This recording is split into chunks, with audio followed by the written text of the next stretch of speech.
जी का बेटा था अमित और बहू का नाम था अमृता।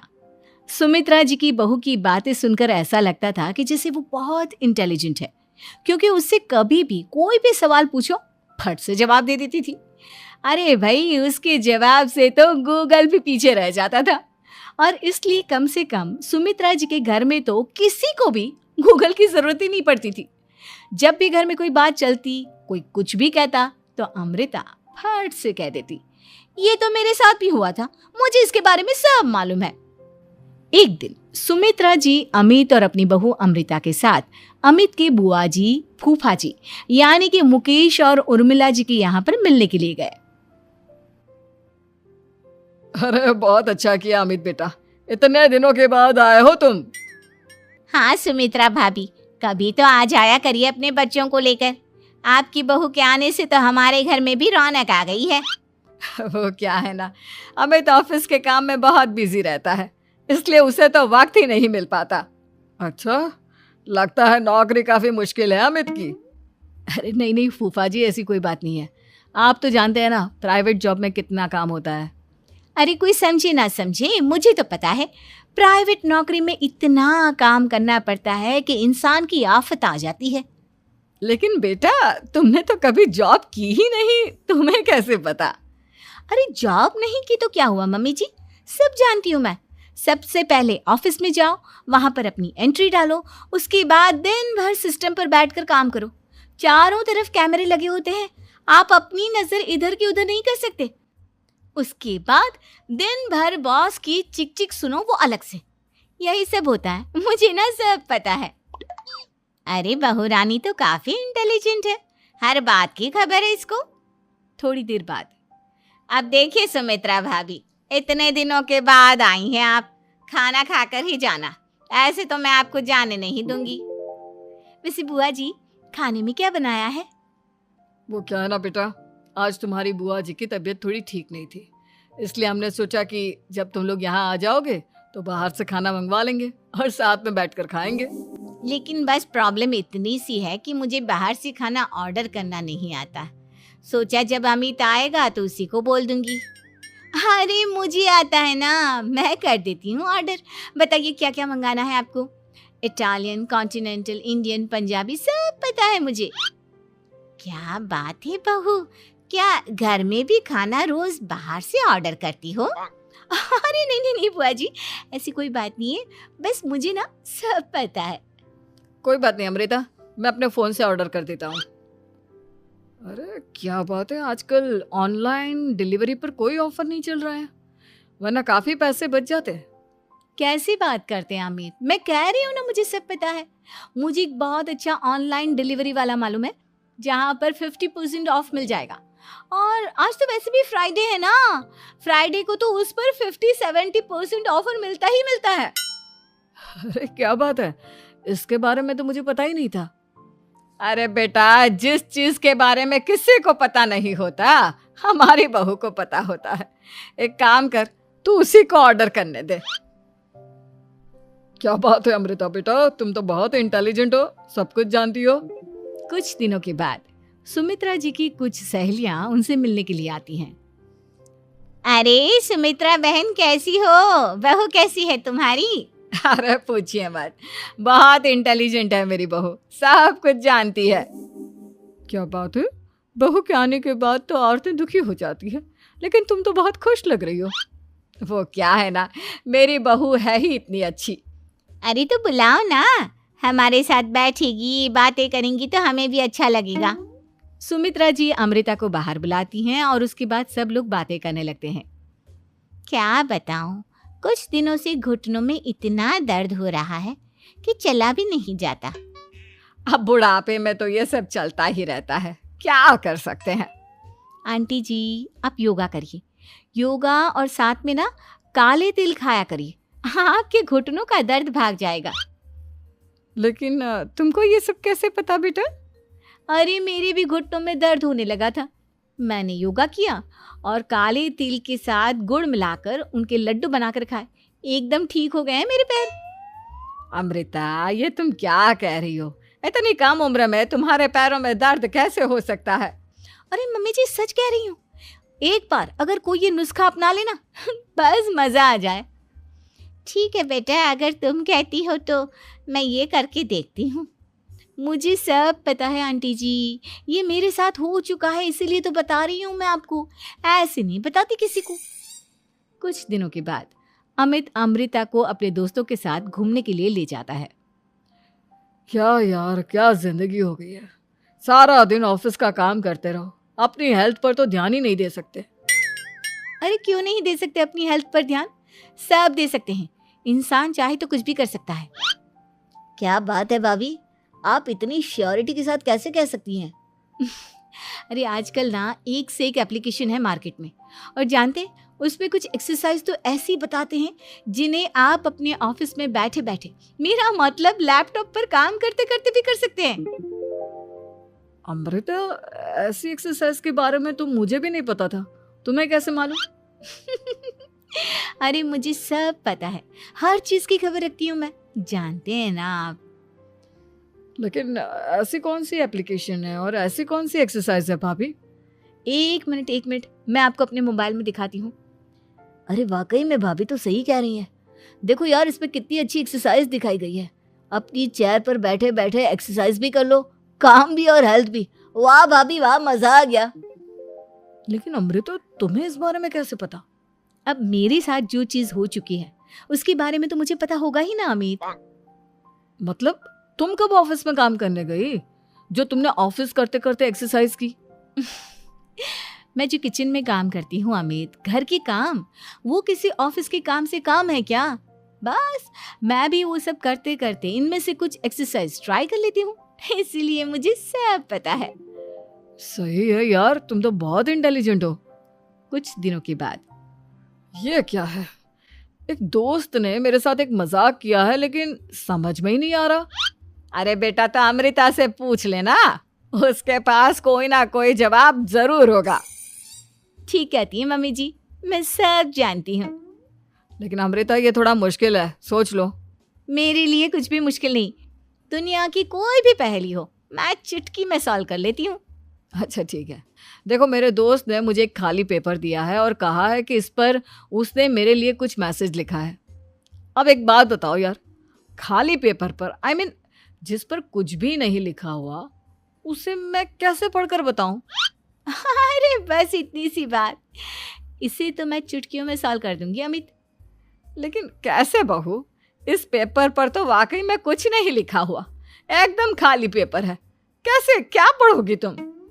अमित, एक छोटा सा काम करो, जल्दी से एक मोमबत्ती लेकर आओ। अरे बहू, पेपर में आग लगाने का इरादा है क्या? नहीं मम्मी जी, इस पेपर पर अमित के दोस्त का लिखा हुआ मैसेज पढ़ने का इरादा है। अमित कैंडल लेकर आता है। अब ना बस इस पेपर को धीरे धीरे कैंडल के ऊपर घुमाते रहो, देखना 2 ही मिनट में मैसेज आपकी आंखों के सामने होगा। अच्छा ठीक है, मैं ऐसा करके देखता हूँ। 2 मिनट के बाद, अरे वाकई में इस पर तो अक्षर बनने लगे, लेकिन ये हुआ कैसे? और अमृता, तुम्हें कैसे पता? बात सिंपल है मम्मी जी, अमित के दोस्त ने नींबू के रस से मैसेज लिखकर उसे सुखा दिया। अब अगर मैसेज पढ़ना हो ना तो पेपर को आग के सामने ले जाओ और लेटर्स अपने आप उभर कर आ जाते हैं। वाह बहू, लेकिन तुम ये सब कैसे जानती हो? अरे मम्मी जी, जब मैं छोटी थी ना तो अपनी सहेलियों के साथ ऐसे ही गेम खेला करती थी। ये तो मेरे साथ कितनी बार हो चुका है, मुझे सब पता है। थैंक यू यार अमृता, तुम्हारी वजह से हमें कुछ भी सोचने की जरूरत ही नहीं पड़ती, तुम सब कुछ बता देती हो। कुछ दिनों के बाद सुमित्रा जी को अमृता के प्रेग्नेंट होने की खुशखबरी मिलती है और सुमित्रा जी अमृता को डॉक्टर के यहाँ लेकर जाती है। देखिए सुमित्रा जी, आपकी बहू की तबीयत बिल्कुल ठीक है, किसी भी तरह की चिंता करने की कोई ज़रूरत नहीं है। लेकिन हाँ, उनको आयरन वाली डाइट खाने की बहुत ज़रूरत है। ठीक है डॉक्टर साहब, आप बता दीजिए मैं अपनी बहू को क्या क्या खिलाऊं ताकि उसकी तबीयत ठीक रहे और आने वाले बच्चे की भी।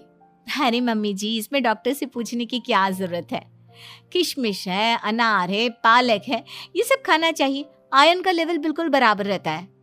अरे वाह, आपकी बहू तो सब कुछ पहले से ही जानती है। ये तो बहुत अच्छी बात है। देखो, आयरन के साथ तुम्हें कैल्शियम भी खाना होगा। जानती हूँ मैं, अगर आयरन की खाली सप्लीमेंट लेते हैं और कैल्शियम नहीं लेते तो बॉडी उसे अच्छे से एब्जॉर्ब नहीं कर पाती। सब पता है मुझे। बहू ये भी मालूम है? हाँ मम्मी जी, आप तो जानती है ना, मुझे सब पता है। आपकी बहू की बातें सुनकर अच्छा लग रहा है। मुझे ऐसी बहुत कम लड़कियां मिलती हैं जिन्हें इतनी नॉलेज होती है, सारे सवालों के जवाब देती है। और हमारे इंडिया में तो वैसे भी हालात बहुत खराब है। बिल्कुल ठीक कह रहे हैं आप डॉक्टर साहब, लेकिन मैं उन लड़कियों की तरह नहीं हूँ। बहुत ख्याल रखती हूँ मैं हर चीज़ का।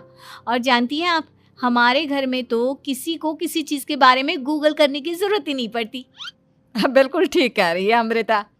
अरे कुछ भी पूछ लो इसे, सब पता होता है। अरे वाह, तुम तो बड़ी कमाल की लड़की हो। चलो, ये तो बहुत अच्छी बात है, लेकिन फिर भी डॉक्टर की सलाह पर पूरा ध्यान देना चाहिए। वैसे क्या चाहिए तुम्हें, बेटा या बेटी? अरे डॉक्टर साहब, कुछ भी हो जाए, बस बच्चा अच्छे से हो जाना चाहिए।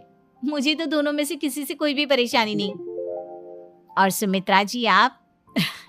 डॉक्टर मैडम, मुझे तो लड़के और लड़की में कभी भेद करने की आदत ही नहीं है। पोता आए या पोती, मेरे लिए तो दोनों एक बराबर है। सुनकर अच्छा लगा।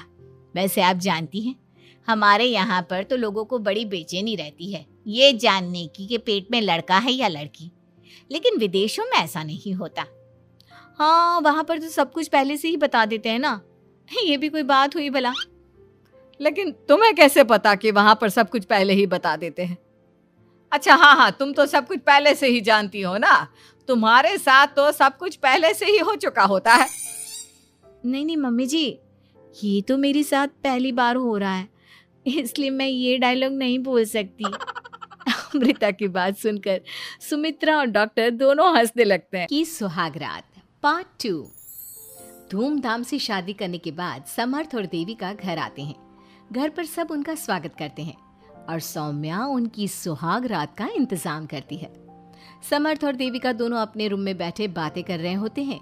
तब देविका कहती है, सुनिए, आप इतना दूर क्यों बैठे हैं? नहीं कुछ नहीं, बस थोड़ा सा थक गया हूँ। अगर आप कहें तो मैं आपका सर दबा दूं? अब नहीं, रहने दो, आप भी तो थकी होंगी। देविका आगे बढ़ते हुए कहती है, थक तो गई हूँ, पर आपकी सेवा करना पहला धर्म है मेरा। देविका झट से समर्थ के पैर पकड़कर दबाने लगती है। ऐसे ही कुछ देर निकल जाती है और समर्थ कहता है, अब रहने दो देविका, तुम भी आराम कर लो, तुम भी थकी थकी लग रही हो। देविका मना करते हुए उठ जाती है और अपने बालों को खोलकर समर्थ का सर दबाने लगती है और कहती है, मेरी थकावट तो आप ही दूर कर दोगे ना? इतना कहकर देविका अपने खुले बालों को समर्थ के ऊपर डालती है। समर्थ देविका के जाल में सम्मोहित होने ही वाला होता है कि अचानक से दरवाजे पर किसी की दस्तक होती है। समर्थ आवाज लगाते हुए कहता है, कौन? भाई, मैं हूँ सौम्या। क्या है सौम्या? क्या बात है देविका, कैसा लग रहा है मेरी भाभी बनकर? कुछ बात आगे बढ़ी या नहीं? बात आगे बढ़ती कैसे? तू जो आ गई कबाब में हड्डी। अच्छा जल्दी बता, किस लिए आई थी? सौम्या ठिठोली करते हुए कहती है, क्या बात है देविका, बहुत जल्दी हो रही है। वैसे मैं तो दूध का गिलास देने आई थी। आखिर मेरी सहेली की सुहाग रात में कोई कमी नहीं होनी चाहिए। देविका दूध का ग्लास लेते हुए जल्दी से दरवाजा बंद कर लेती है और पीछे मुड़कर देखती है तो समर्थ तो सो चुका था। देविका समर्थ को उठाते हुए कहती है, सुनिए समर्थ जी, उठ जाइए ना, सौम्या दूध देने आई थी, इसे पी लीजिए, फिर आप सो जाना। समर्थ नींद में उठता है और दूध पीकर फिर से सो जाता है। देविका उसके बगल में बैठी कहती है, सुनिए समर्थ जी, आज हमारी पहली रात है और आप सो रहे हो। समर्थ नींद में ही कहता है, देविका मैं बहुत थक गया हूँ, मुझे बहुत तेज नींद आ रही है, तुम भी सो जाओ। सोने के लिए तो पूरी रात पड़ी है, आप उठिए ना और कुछ देर मुझसे बात तो करिए। देविका जिद करते हुए समर्थ को आधी नींद से उठा देती है। समर्थ उठकर बैठ जाता है और कहता है, बोलिए देविका जी, आपका हुक्म सर आंखों पर। सुनिए, मैंने सुना है कि पति अपनी पत्नी को पहली रात कोई तोहफा देता है। आप मेरे लिए कुछ नहीं लाए क्या? वो मैं कैसे भूल सकता हूँ। लाया हूँ पर वो दूसरे रूम में रखा है। तो दिखाइए ना क्या लाए हैं। अरे अभी तो कहा कि तुम्हारा गिफ्ट दूसरे रूम में है, तो जाकर लेकर आइए ना। अगर अभी गया तो घर के सब लोग जाग जाएंगे और 10 तरह के सवाल जवाब करेंगे। मैं सुबह दिखाता हूँ ना।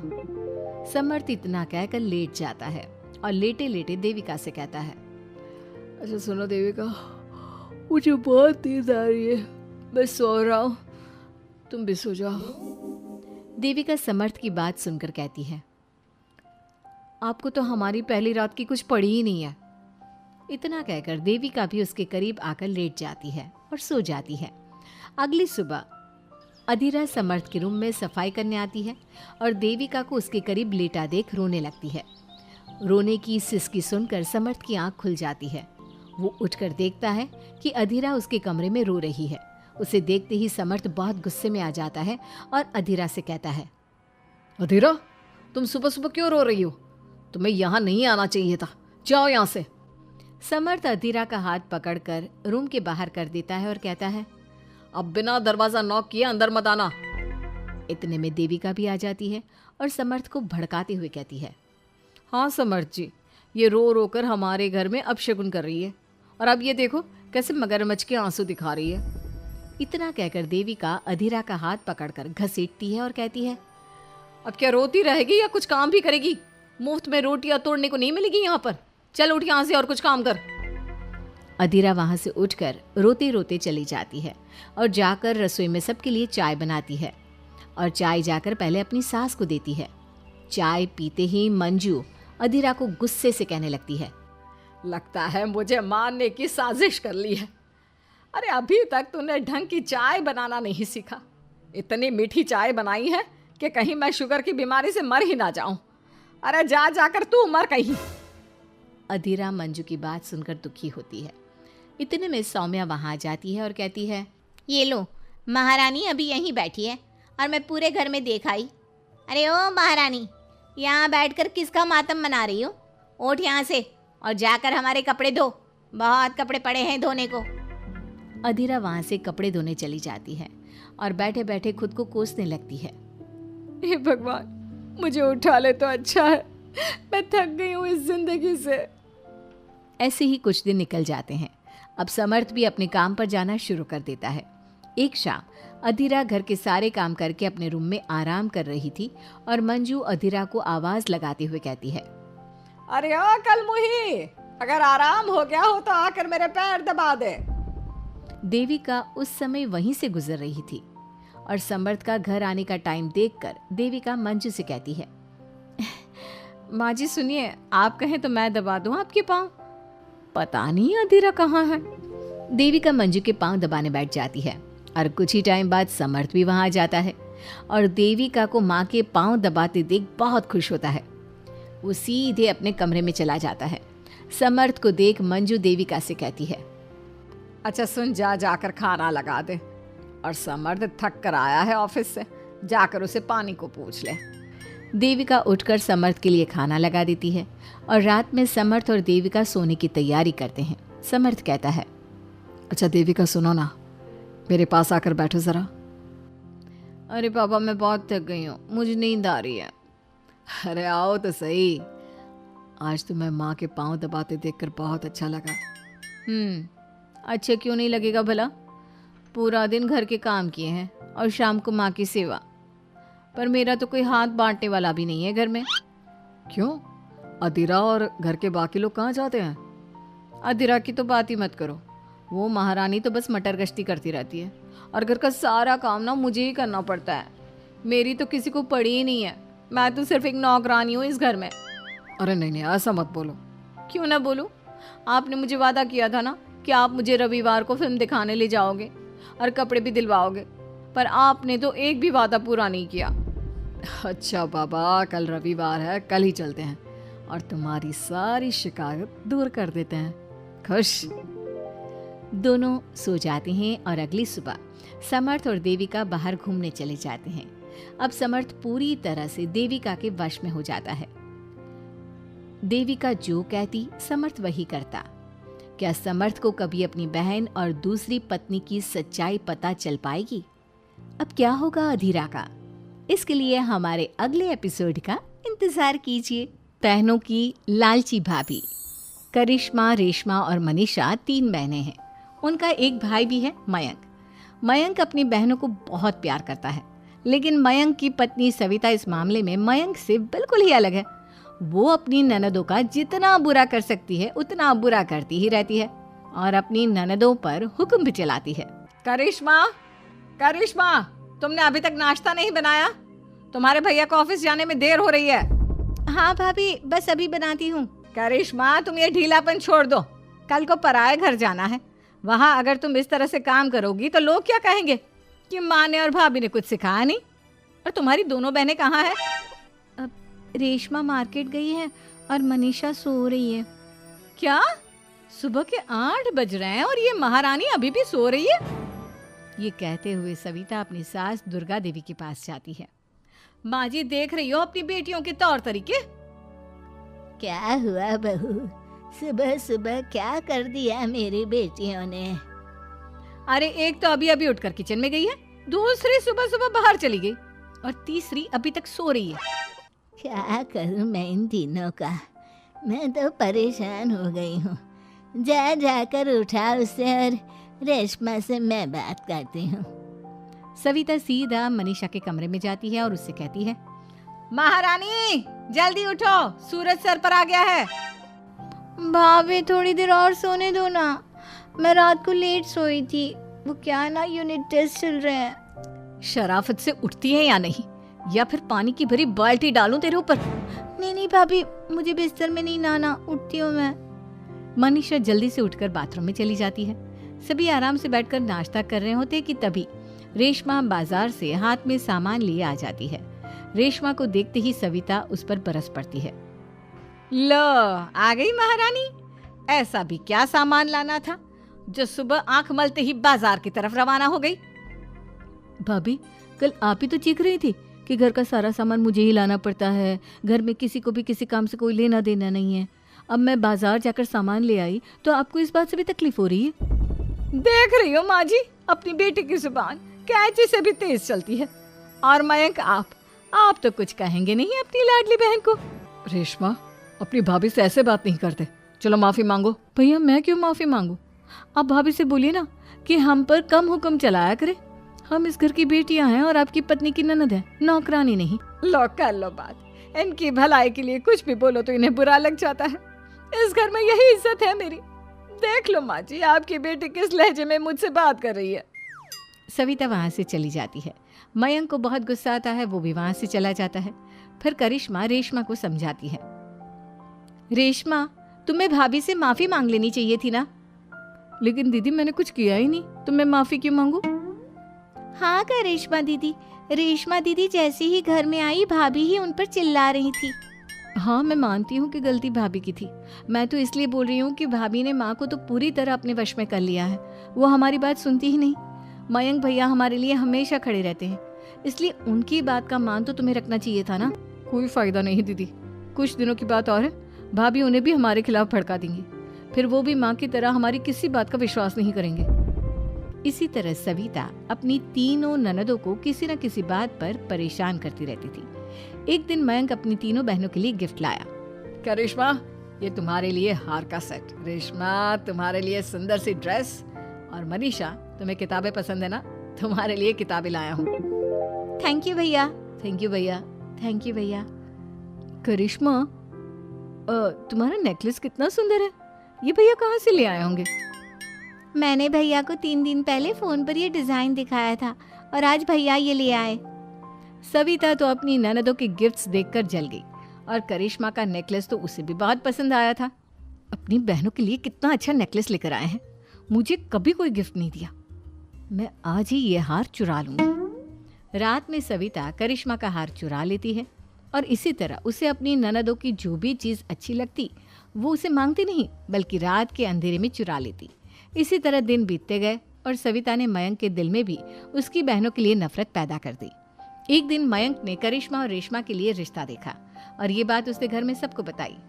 माँ, करिश्मा और रेशमा के लिए बहुत अच्छा रिश्ता आया है। वो लोग कल इन्हें देखने आ रहे हैं। आप और सविता मिलकर सारी तैयारी कर लेना। ये सुनकर करिश्मा और रेशमा खुश हो जाती हैं, लेकिन सविता सोचती है, अगर इन दोनों बहनों की शादी हो गई तो घर और बाहर का काम कौन करेगा? मनीषा तो एक नंबर की कामचोर है, उससे तो किसी बात की उम्मीद लगाना ही बेकार है। मुझे इस शादी को रोकना होगा। अगले दिन सभी लड़के वालों के स्वागत की तैयारी करने में लगे होते हैं। तभी मयंक अपनी बहनों से आकर कहता है, तैयार हो गई तुम दोनों? देखो, दोनों लड़के बहुत अच्छे हैं। मैं कोई कसर नहीं छोड़ना चाहता, इसलिए तुम उनके सामने अच्छे से बिहेव करना और अपनी भाभी से लड़ने मत लग जाना। करिश्मा, तुम वो नेकलेस पहन लो ना, जो मैं तुम्हारे लिए लाया था। भैया, मैं बहुत देर से वो नेकलेस ढूंढ रही हूँ, लेकिन मुझे मिल ही नहीं रहा। क्या तुमने नेकलेस खो दिया? तुम्हें पता भी है वो कितना महंगा था? तुम कोई काम ढंग से नहीं कर सकती। मयंक गुस्से में वहां से चला जाता है। थोड़ी देर बाद लड़के वाले भी आ जाते हैं। वो दोनों बहनों को पसंद कर लेते हैं और रिश्ता पक्का हो जाता है। लेकिन सविता के दिमाग में तो कुछ और ही खिचड़ी पक रही थी।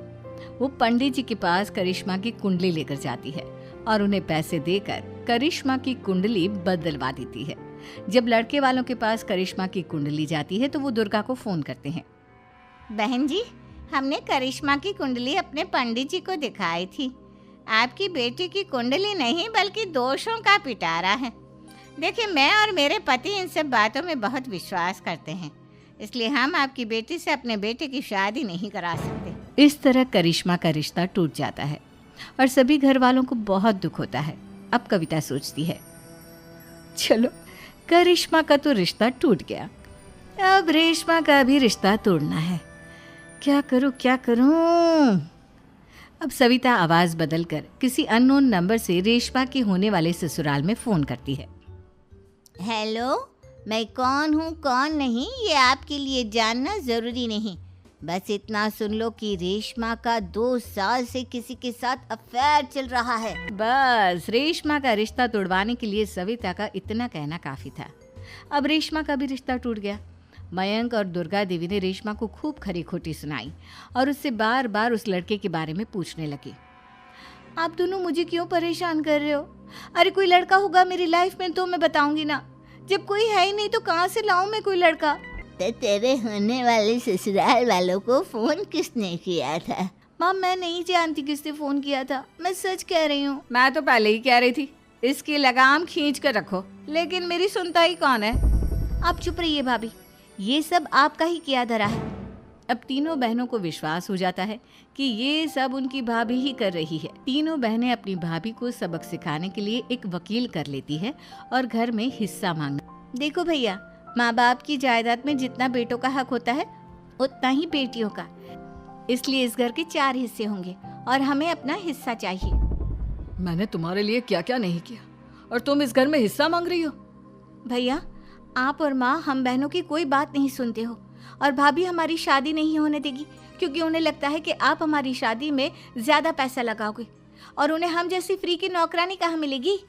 तो हम भाभी के साथ तो रह नहीं सकते, हम बहनों को अपना हिस्सा चाहिए। अरे तुम्हें शर्म आनी चाहिए अपने भाभी पर ऐसा इल्जाम लगाते हुए। वो तुम्हारे बारे में कितना सोचती है। हाँ माँ, भाभी हमारे बारे में बहुत सोचती है। दिन रात बस यही सोचती रहती है कि किस तरह से अपनी तीनों ननदों को परेशान करूं, और कभी मुझे पढ़ने भी नहीं देती। दोनों बहनों का रिश्ता भी तो इन्होंने ही तोड़वाया है और रात में हमारे कमरे में आकर हमारी चीजें भी चुराती हैं। इसी तरह सविता की तीनों ननदें अपनी बात पर अड़ी रही। अब कोर्ट में तारीख भी शुरू हो गई। जब सविता को लगा कि उसकी तीनों ननद इतनी आसानी से नहीं मानने वाली, तो उसने अपने पति और सास को सारी सच्चाई बता दी और अपनी तीनों ननद से माफी मांगी। मयंक और दुर्गा को भी अपनी गलती का एहसास हो गया। अब सविता खुद करिश्मा और रेशमा के लिए अच्छा रिश्ता ढूंढती है और उनकी शादी करवाती है।